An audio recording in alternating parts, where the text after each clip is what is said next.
Voyons maintenant la deuxième situation de référence, c'est-à-dire quand on obtient une limite infinie au voisinage de l'infini.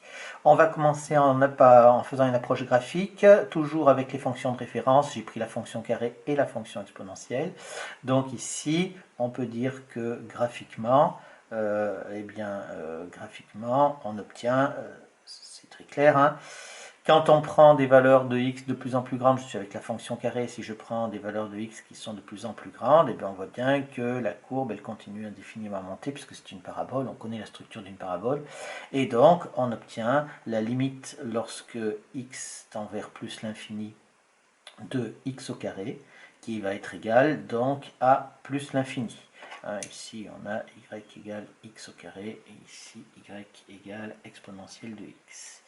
Donc, on obtient cette chose-là. On obtient aussi limite lorsque x tend vers moins l'infini de x au carré. Et bien, quand je prends x qui tend vers moins l'infini, je prends donc des valeurs de plus en plus petites. Je vois qu'également la courbe monte, donc les valeurs de f de x sont de plus en plus grandes également, ce qui nous fait donc est égal à plus l'infini également. Et je vais faire la dernière avec la fonction exponentielle. Limite lorsque x tend vers plus l'infini de exponentielle de x, qui est égal à quoi? Eh bien ici, quand je prends des valeurs de plus en plus grandes, eh bien, je vois que la fonction exponentielle continue indéfiniment à monter et que f de x va prendre des valeurs de plus en plus grandes aussi, est égal à plus l'infini. Voilà, sur les constatations graphiques, je rappelle aussi que je le fais ici graphiquement, on pourrait le faire aussi avec un tableau de valeurs à l'aide de la calculatrice, ça peut être utile parfois dans les exercices. On va donner maintenant la définition de ces suites comme on l'a vu sur les précédentes, donc deuxièmement définition. Et ces définitions vont nous permettre de démontrer cette chose-là, c'est-à-dire d'avoir la limite de notre fonction exponentielle de façon officielle. Donc définition, c'est toujours pareil. Donc ici définition 1. Alors attention, hein, ici on a une limite qui est infinie, il n'y a pas de notion d'asymptote, il n'y a rien du tout, hein, c'est-à-dire ça continue à monter indéfiniment. Donc voilà, et on verra comment ça se traduit au niveau des suites dans un paragraphe ultérieur. Donc on va avoir limite lorsque x tend vers plus l'infini de f de x est égal à plus l'infini. Alors bien entendu, on adapte si c'est plus l'infini ou moins l'infini, bien évidemment. Et de l'autre côté, je vais avoir limite lorsque n tend vers plus l'infini de un, qui va être égal aussi à plus l'infini ou à moins l'infini, bien entendu. Je vais séparer donc ici et je vais avoir donc mes deux situations qui vont être comme ceci.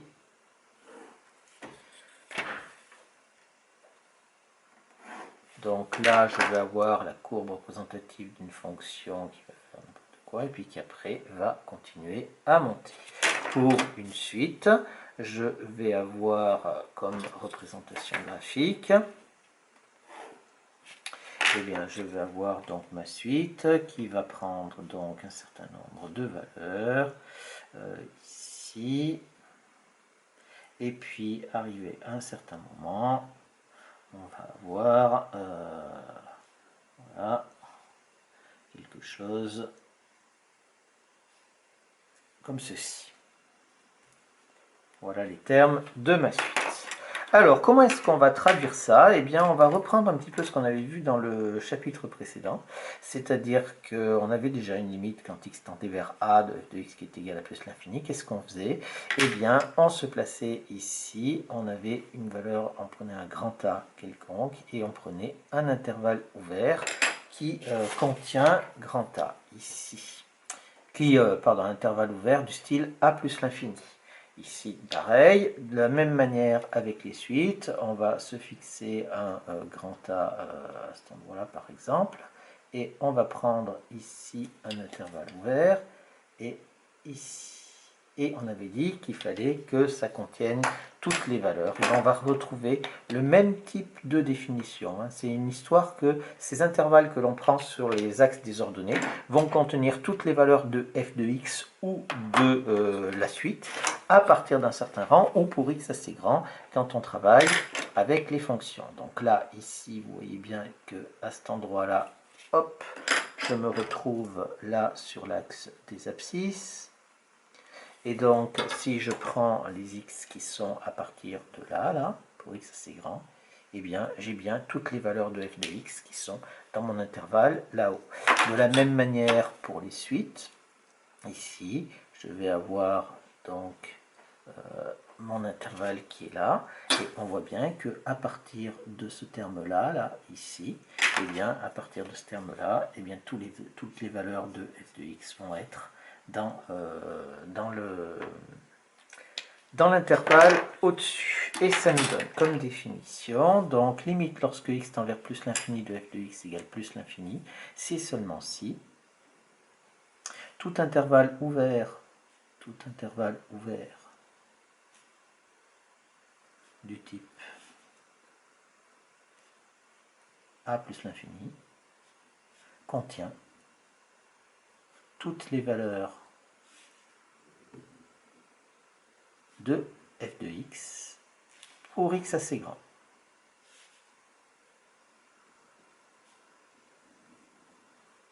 Pour x assez grand.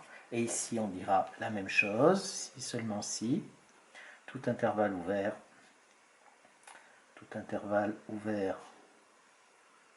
du type a plus l'infini contient toutes les valeurs de un à partir d'un certain rang. Je rappelle, on l'a déjà vu dans le paragraphe précédent, mais c'est important, que quand on est dans la limite au voisinage de l'infini, que ce soit plus l'infini, pour plus l'infini, on dit pour x assez grand, quand on travaille avec une fonction, et quand on travaille avec une suite, on dit à partir d'un certain rang. Attention, on adapte cette définition-là pour les fonctions quand on est au voisinage de moins l'infini, donc on dira pour les valeurs contient toutes les valeurs de f de x pour x assez petit, c'est-à-dire qu'on est bien dans notre infiniment petit. D'accord. Et on adapte aussi l'intervalle. Là, j'ai le résultat de la limite qui vaut plus l'infini, mais le résultat de la limite pourrait valoir moins l'infini. À ce moment-là, ça sera tout intervalle ouvert du type moins l'infini a. Bien sûr, on adapte les définitions à chaque fois. Je n'ai pas fait dans le paragraphe précédent, mais il n'y a pas de souci là-dessus. Alors maintenant qu'on a la définition, on va pouvoir maintenant regarder un petit peu ces deux limites là que l'on avait pour la fonction carré et pour la fonction exponentielle, voir comment ça marche pour arriver à le démontrer, puisque ça c'est une constatation graphique. Les constatations graphiques, on sait très bien que ça peut être sujet à critique. Donc ici, application à la fonction carré.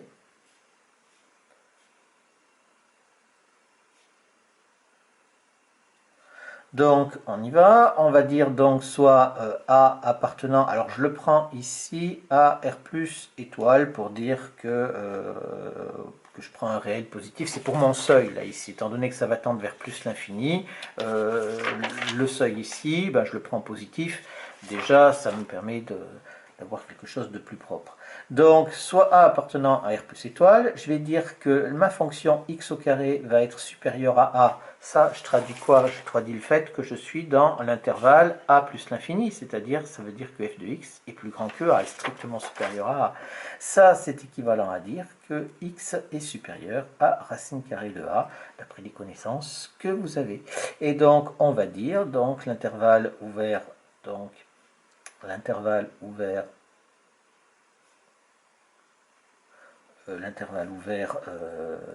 A plus l'infini contient toutes les valeurs de la fonction carré pour x supérieur, strictement supérieur à racine de A.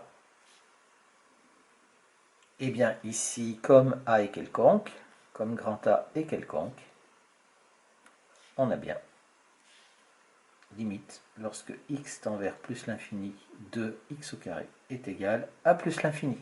Donc l'idée c'est de dire je prends un seuil ici, positif, et je résous mon équation, donc f de x est supérieur à a, et je vois si je peux trouver quelque chose qui est en cohérence avec ma définition.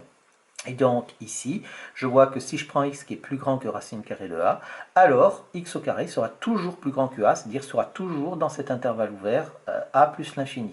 Et donc, comme j'ai pris un a qui est quelconque, quand je dis soit a appartenant à r plus étoile, il est quelconque. Donc, si je traduis cette phrase, je vais dire tout intervalle ouvert du type a plus l'infini contient toutes les valeurs de la fonction carrée pour x strictement supérieur à racine carrée de a, c'est-à-dire pour x suffisamment grand, pour x assez grand. D'accord? Donc maintenant, on va faire la même chose, mais avec la fonction exponentielle. Comme c'est quelque chose d'important, on va l'écrire ici. Donc limite, on va le mettre en paragraphe, limite de la fonction exponentielle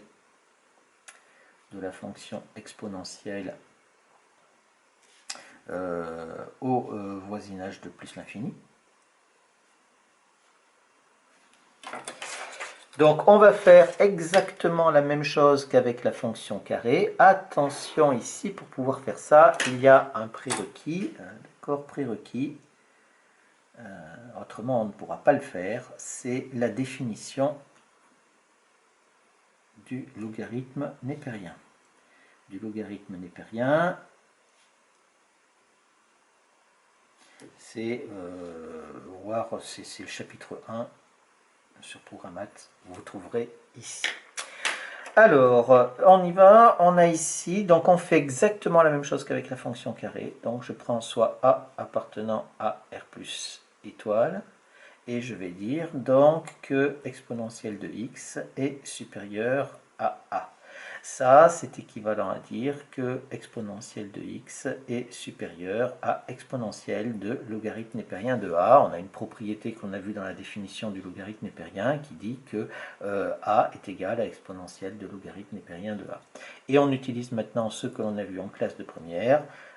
Les images sont égales, sont dans un certain ordre, donc ça nous fait les antécédents qui sont dans le même ordre ici, car la fonction exponentielle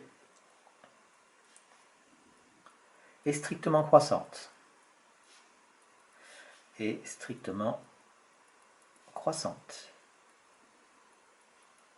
Et donc, ici, c'est exactement la même chose. On peut donc dire que l'intervalle ouvert, l'intervalle a plus l'infini, contient toutes les valeurs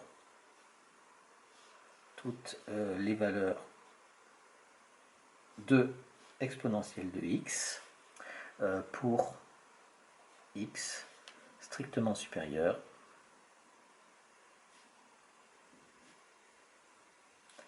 à logarithme népérien de a. Et donc, comme a est quelconque, grand A est quelconque, on a bien limite lorsque x tend vers plus l'infini de exponentielle de x est égal à plus l'infini.